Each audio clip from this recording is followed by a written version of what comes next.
इस नारायणपुर कला की पावन पुण्य भूमि पर श्री राजदेव मिश्रा जी के यहाँ श्रीमद् भागवत महापुराण की दिव्य कथा को श्रवण करने के लिए एकत्रित हुए हैं। आज इस कार्यक्रम का चतुर्थ दिवस है।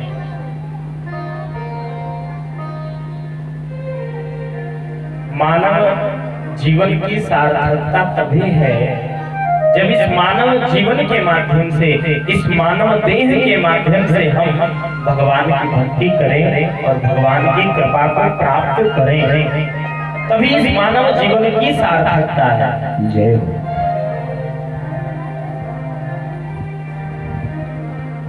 भगवान ने मनुष्य जीवन दिया, मनुष्य बनाया है।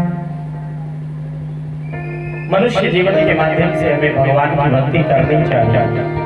कल के प्रसंग में हम सभी लोगों ने श्रवण किया था, भगवान कपिल ने सांख्य शास्त्र का वर्णन किया, माता देवहूति को सुंदर उपदेश दिया, सांख्य शास्त्र का वर्णन किया। सांख्य शास्त्र के माध्यम से भगवान कपिल ने गर्भ में जीव की रचना किस प्रकार से होती है, भगवान कपिल ने वर्णन किया और हम सभी लोगों ने श्रवण किया। गर्भस्थ शिशु किस प्रकार से मातृगर्भ में रहता है, भगवान से क्या वंदन करता है, क्या प्रार्थना करता है।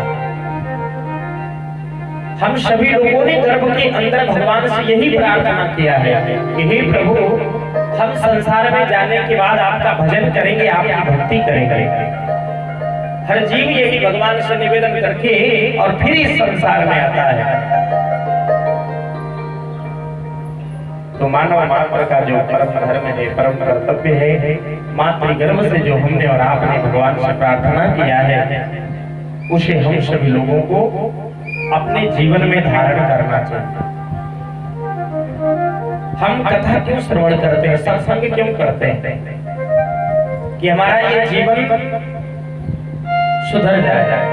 देखिए, ये संसार क्या है? संसार दुखालय है। इस संसार में हमें अनेकों प्रकार से दुख मिलता है, परंतु हमें भगवान का भजन करना चाहिए, भगवान की भक्ति करनी चाहिए, तभी इस मानव जीवन की सार्थकता है। अन्यथा अगर हमने भजन नहीं किया, भगवान के नाम को नहीं लिया, तो इस मानव जीवन का कोई मतलब नहीं। आया है सो जाएगा राजा रंग थकी,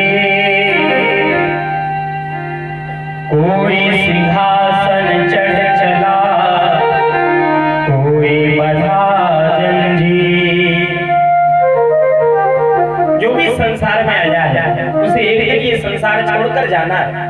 कोई अमर नहीं है, ये मृत्यु लोक है। यहाँ हर प्राणी आया है, उसे एक ना एक दिन मृत्यु को स्वीकार करना पड़ेगा, परंतु हम अपनी मृत्यु को सुधारें नहीं। भगवान का भजन करें। कुछ लोग ऐसा विचार करते हैं कि अभी तो युवावस्था है, अभी धन संग्रह कर ले, धन कमा ले और बुढ़ापे में भगवान का भजन कर लेंगे। तो क्या ये संभव है कि वृद्धावस्था में हमारा मन भगवान में लगेगा? इस बात की कोई गारंटी नहीं है। क्यों? गोस्वामी जी ने मानस में वर्णन किया है, जिस समय भगवान श्री राम ने बाली को मारा है, बाली को बाण लगा है, भगवान लौट कर गए और बाली ने भगवान से बड़ा संवाद भी किया है। भगवान बाली के कुछ बातों से बड़े प्रभावित हुए हैं, तो भगवान ने बाली से कहा, बाली मैं नहीं जानता था तो इतना अच्छा, इतना ज्ञानी भी है, और मैं तेरे इस भाव विचार से बड़ा प्रसन्न हूँ, और देख मैं तुझे अमर कर दे रहा हूँ। बाली ने कहा, नहीं, मुझे अमर नहीं होना। क्यों? प्रभु, आज अगर मैं अपने प्राण को त्यागूंगा तो मुझे आज आपका दर्शन प्राप्त हो रहा है, अर्थात मैं आपके सामने अपने पांच भौतिक शरीर को त्याग रहा हूं। और प्रभु क्या भरोसा, बाद में हमारा जब प्राण छूटे तो आपका दर्शन हमें प्राप्त हो कि ना हो। आज हमें आपका दर्शन प्राप्त हो रहा। गोस्वामी जी ने लिखा है मानस, जन्म जन्म मुनि जतन कराही, अंतराम कहियावत नाही। जन्म जन्मांतर भजन करने के बाद भी कभी कभी ऐसा होता कि हमारे मुख से भगवान का नाम नहीं निकलता है, तो फिर क्या भरोसा कि बुढ़ापे में हमारे मुख से भगवान का नाम निकले ही। और बताओ, अगर आप प्रयास करेंगे भी भगवान का नाम लेने के लिए, भगवान को याद करना भी चाहेंगे, तो ये संसार वाले आपको भगवान का स्मरण ही नहीं दिलाएंगे। ये संसार के लोग भगवान को याद ही नहीं करने देंगे आपको। क्यों? विचार करना। शरीर हमारा वृद्ध होता है, वृद्धावस्था पे चारपाई पे लेट जाते हैं और कब प्राण निकल जाए कोई भरोसा नहीं रहता। शरीर में अचानक कोई भी प्रॉब्लम हुआ, पीड़ा हुई, तो अपना बेटा डॉक्टर के यहाँ लेकर जाता है और डॉक्टर इलाज करता है। फिर डॉक्टर भी जवाब दे देता है घर ले जाओ, घर ले जाके सेवा करो। तो बेटा घर लाने के बाद क्या करता है, कहीं इधर रिश्तेदारी में फोन किया करेगा, कहीं उधर रिश्तेदारी में फोन करेगा।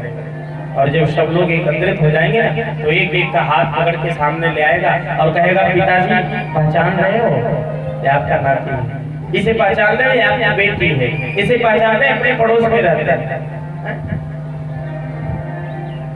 संसार के लोग भगवान को भी नहीं याद करने देते उस समय। अरे प्राण तो संकट में है, उस जीव को भगवान का स्मरण तो दिलाओ। लेकिन संसार के लोग प्रायः भगवान का स्मरण नहीं, संसार का ही स्मरण दिलाते हैं।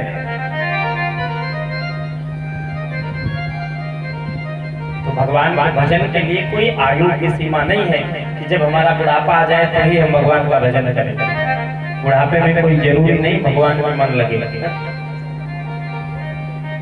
कभी कभी तुम्हारा बुढ़ापे में और दिमाग ज्यादा कड़वी हो जाता है, काम नहीं करता। तो हमारा अभ्यास भगवान की भक्ति का बचपन से होना चाहिए। जो बचपन से भक्ति का अभ्यास होगा वो अंत समय तक काम आएगा। इसलिए हमें निरंतर भगवान के नाम को लेना चाहिए।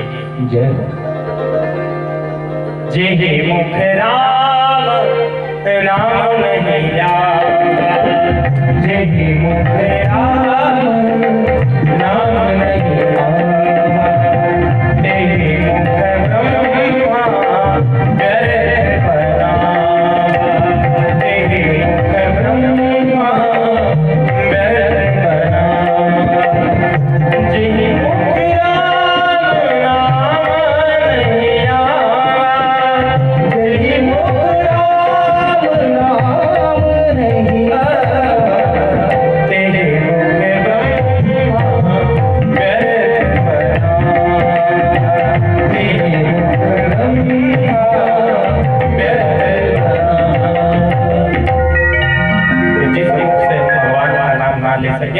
वो मुख किसी काम का नहीं है सके। इसलिए हमें भगवान के नाम को लेना चाहिए। आइए हम सभी लोग कथा की तरफ चलते हैं। आज चतुर्थ दिवस है और आज हम सभी लोग बड़े भाव के साथ, सुंदर आनंद के साथ भगवान के जन्म महोत्सव को भी मनाएंगे। भगवान बाल कृष्ण लाल का जन्म महोत्सव मनाया जाएगा। तो आइए समय को देखते हुए श्रीमद् भागवत महापुराण के शब्द संहिता में प्रवेश करते हैं और भगवान के दिव्य चरित्रों को श्रवण करते हैं। कल के प्रसंग में हम सभी लोगों ने श्रवण किया बड़े ही आनंद के साथ। भगवान नारायण देवताओं के कार्य को सिद्ध करने के लिए मेरे प्रभु वामन का रूप धारण करके बलि के यहाँ पहुंचे। महाराज बलि मां नर्मदा के तट पर श्री शुक्राचार्य जी महाराज के सानिध्य में यज्ञ कर रहे हैं। भगवान वामन सीधे बलि के यज्ञ मंडप की तरफ जा रहे हैं। बलि की दृष्टि पड़ी तो बलि ने शुक्राचार्य जी को संकेत करते हुए निवेदन किया, गुरुदेव मुझे ऐसा लग रहा कि आज साक्षात भगवान सूर्य आ रहे हैं, ऐसा दिव्य तेज है भगवान वामन का। शुक्राचार्य जी ने कहा, बलि अगर सूर्य नहीं होंगे तो चंद्रमा में तो बिल्कुल कोई संदेह ही नहीं है, क्योंकि मैंने भी इतना तेजस्वी ब्रह्मचारी बालक आज तक मैंने भी नहीं देखा है। बलि यज्ञ मंडप से बाहर आ गया और भगवान वामन के चरणों में प्रणाम करके निवेदन करता है, स्वागतम हो महाभागा, स्वागतम ते नमस्तुभ्यं, ब्रह्मन् किं करवाते, ब्रह्मर्षीणां तपः साक्षात् मन्ये त्वार्य वपुर्धरम्। स्वागतम प्रभु, स्वागतम। हे प्रभु आपका स्वागत है। और आज मुझे ऐसा लगता है कि सभी ब्रह्मर्षियों की जो तपस्या का प्रभाव है वो आप सब लेकर के मेरे यहाँ आ गए हैं। ब्रह्मर्षीणां तपः साक्षात्। प्रभु आप जैसा तेजस्वी बालक तो मैंने देखा ही नहीं अपने इस जीवन काल में। सभी ब्रह्मर्षियों की तपस्या का जो तेज है, जो प्रभाव है प्रभु, मुझे ऐसा लगता कि आपके अंदर ही समाहित है। मैं आपका स्वागत करता हूँ। बलि कहता प्रभु आज मैं कितना भाग्यशाली हूँ, आज मेरे कितना भाग्यशाली कोई नहीं होगा। क्यों? जब हमारे दरवाजे पर कोई ब्राह्मण, कोई संत, कोई महात्मा आते हैं ना, तो हमारे पितरों को बड़ी संतुष्टि होती है, बड़ी प्रसन्नता होती है। अद्यो नये सुहृदा यथा विधि द्विजात्मज तच्चरणो मने जनैः हतां हसोवा वीर्यं च भूरहो तथा पुनीता तनुभिः पदैस्तव। आप जैसा ब्राह्मण तेजस्वी जब दरवाजे पर आता है तो पितरों को बड़ी प्रसन्नता होती है कि हमारे कुल में कोई ऐसी संतान तो है जो संतों की, ब्राह्मणों की सेवा करने वाली है। संत ब्राह्मण महापुरुष उसी जगह जाते हैं जहाँ उनका सम्मान होता है, जहाँ आदर होता है, वो उसी के दरवाजे पर जाते हैं, सबके दरवाजे पर नहीं जाते। बलि ने कहा प्रभु आज मेरा सौभाग्य है जो आप जैसे तपस्वी और तेजस्वी ब्राह्मण का मेरे यहाँ आगमन हुआ। भगवान वामन बड़े प्रसन्न है, चलो बड़ा भक्त है ये, बहुत भक्त है। बलि ने कहा प्रभु बताइए क्या दे दूं, जो चाहिए, जो भी चाहिए सब कुछ देने के लिए तैयार है। भगवान वामन कुछ बोल नहीं रहे, कुछ भी बोल नहीं रहे, एक शब्द। क्यों नहीं बोल रहे? जानते हैं अगर हमें किसी से कुछ लेना है तो दिखाना तो पड़ेगा ही ना। शुक्राचार्य जी ने कहा बलि देखो ये ब्राह्मण के हाथ में माला है ना, वो भी जप कर रहे हैं, और जब तक जप पूरा नहीं होगा तो बोलेंगे कैसे? अभी जप में मन लगाया उन्होंने, इसलिए भी कुछ बोल नहीं रहे। बलि की श्रद्धा और बढ़ गई। कितना ज्ञानी ब्राह्मण मेरे यहाँ पहुंचा। परंतु बलि निवेदन करता प्रभु आप अपने मुख से तो कुछ कह दीजिए, आपको क्या चाहिए, क्या चाहिए, जो भी चाहिए अपने मुख से कहिए। गाकांचनं गुणवदधाम वृष्ठं तथा निपेयं तवा विप्रकन्या ग्रामान् समृद्धान् तुरगान् थानवा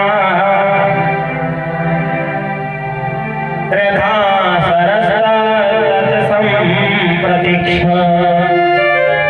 हे प्रभु अगर कहिए तो मैं आपको 2, 4, 5 गांव दान में दे दूं, 2, 4, 10 हजार गौओं को आपको दान में दे दूं। गाकांचनं गुणवदधाम वृष्टि, 2, 4 हजार गौओं को दान में मैं आपको दे सकता हूँ। और प्रभु ब्राह्मण देवता अगर आपका विवाह ना हुआ हो तो मैं हर साल 10, 20, 50 ब्राह्मण की कन्याओं का विवाह करवाता हूँ। अगर आप कहिए तो किसी ब्राह्मण की कन्या के साथ में आपका विवाह भी करवा सकता हूँ। विप्रकन्या 2, 4, 10 गांवों को भी आपको दान में मैं दे सकता हूँ। रथ, हाथी, घोड़े जो चाहिए मांग लीजिए, सब कुछ देने के लिए आपको तैयार हूँ। भगवान वामन थोड़ी देर चुप रहेंगे। भगवान ने कहा बलि, तुम्हारे पिता जो विरोचन थे ना, वो भी बहुत बड़े दानी थे, और तुम्हारे बाबा जो प्रहलाद थे, वो भी बहुत बड़े दानी थे। और बलि, अगर तुम दान करने की बात करते हो तो इसमें कोई आश्चर्य नहीं है, क्योंकि ये परंपरा तो आपके पूर्वजों से चली आ रही है दान करने वाली, तो इसमें कोई आश्चर्य नहीं अगर आप दान की बात कर रहे हो। भगवान वामन बड़ी प्रशंसा करते हैं बलि। बलि चरणों में प्रणाम करता, प्रभु आज जो भी कुछ है सब आप ब्राह्मणों की ही कृपा से मेरे पास आया है। बड़ा आग्रह किया।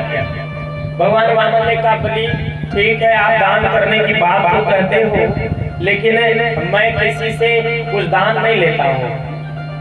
बलि ने कैसा हो नहीं सकता, आप जैसा ब्राह्मण आए और खाली हाथ चला जाए हमारे दरवाजे से, आपको तो दान लेना ही पड़ेगा कुछ ना कुछ। भगवान वामन ने कहा देखो बलि, मुझे किसी चीज की आवश्यकता ही नहीं है। क्यों भाई, भूख लगती है तो एक दो घरों में मांग लेता हूँ, भिक्षाटन कर लेता हूँ, जो मिल जाता है उसी को भगवान को भोग लगा के ग्रहण कर लेता हूँ। जब वर्षा होती है तो मेरे पास छतरी है, छत्र है, इसके नीचे रहता हूँ। नहीं, शिवरंजनी न बजाइए। और जब सोने की इच्छा होती है ना, तो मेरे पास ये आसनी है, आसनी बिछा करके कहीं भी सो जाता हूँ। जल पीने की इच्छा करती है तो जल बाहर है, जल लेकर के पी लेता हूँ। आवश्यकता तो से विषयों की पड़ती है, वस्तुओं की, जिसके पास परिवार होता, मैं तो अकेले हूँ, मुझे किसी चीज की आवश्यकता ही नहीं। बड़ा आग्रह किया बलि ने कहा नहीं कुछ तो लेना पड़ेगा प्रभु, कुछ तो मांगिए। भगवान ने कहा नहीं कुछ नहीं चाहिए। भगवान ने कहा वामन भगवान ने कहा अगर मैं मांगूंगा तो मेरा धर्म नष्ट हो जाएगा। बलि ने कहा प्रभु कौन सा धर्म नष्ट होने की बात मैं करता हूँ, आपका संकल्प है आप दान लेते नहीं, मेरा संकल्प है मैं बिना ब्राह्मण को